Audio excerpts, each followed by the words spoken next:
Hey folks, I'm still in the airport. I'm not sure what happened, but the minute I began to pray, everything went out as far as Wi-Fi here.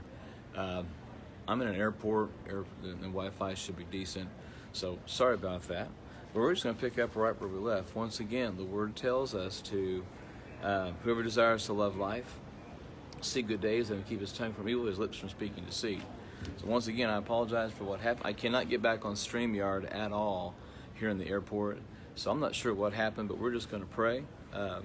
Haven't had this type of problem for a while, so who knows? I doubt that necessarily it's government intervention, but anyway, thank you for being with me and praying. We're going to continue to pray, okay? Father, I'm asking you to remind us that we are your servants, that we are your people, and that we need to make a difference. So God, help us to pursue peace, fulfill it. Help us, God, to be an example to those that we're around today. Whether we're at Walmart driving down the road, whether we're in an airport or on a plane, doesn't matter what we're doing or where we are, God, we are to be your representatives. Help us be Christ ambassadors. Help us today to live our lives in such a way that people see and know what's going on. Help us today to recognize the hand of God at work. God, let there be divine encounters today. Put us right in the face of people who need to see Jesus at work in our lives. Help us, Lord, today to have the opportunities to witness, to share our faith, to share our position, our encouragement. Lord, put us in places where we can be today that's going to make a difference in somebody's life. Help us, Father, to recognize that we are your people, and you put us here to work through us. You put us here, God, as your representative and as your ambassadors. And so, Lord, help us to pursue peace and to seek it. Help us, Lord, to see the lost. God, put us in places, bring us near people who are just wounded and hurting today and need some encouragement and some peace. Help us today to recognize the authority of God in our lives, and help us to take authority over anything demonic or satanic that we might come up against. And Lord, I pray for all of those folks within the church world right now that are struggling to know what to do financially because of job loss, because of job situations, because of permanent losses of jobs. God, the church will greatly be impacted by people losing jobs and things, not just from tithe and offering, but from fellowship and connection. So I'm praying that you just give the church the wisdom it needs to know how to handle the things that are going on.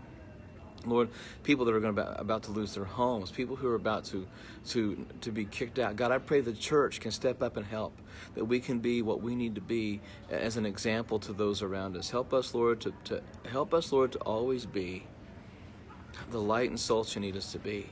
And I'm feeling today, Lord, just the weight of the nation. The weight of the nation that has no idea where it's going. God, there's no definitive end to or stoppage to COVID-19 or all these things. And everybody is just in a state of flux. There's no place to put your foot down and say, this is it, this is the next step. And in the midst of that confusion, God, the enemy can really stir fear and worry and concern. And so we, the church, need to be everything that we possibly can be to stay strong, to stay stable, so the world can see who you are in us. And I pray these things, Lord, in Jesus' name. In Jesus' name.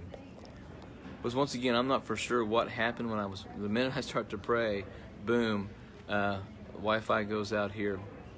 I'm going to try. I could not get back on StreamYard for about 30-40 seconds, so I just went ahead and went to Facebook Live. So thank you for praying with me today.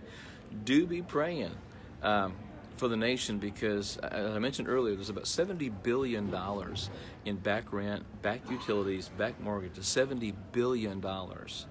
And when that stuff comes due and people start losing their homes and having to be kicked out, the one agency, the one group that needs to be ready to help and encourage and impact is going to need to be the church.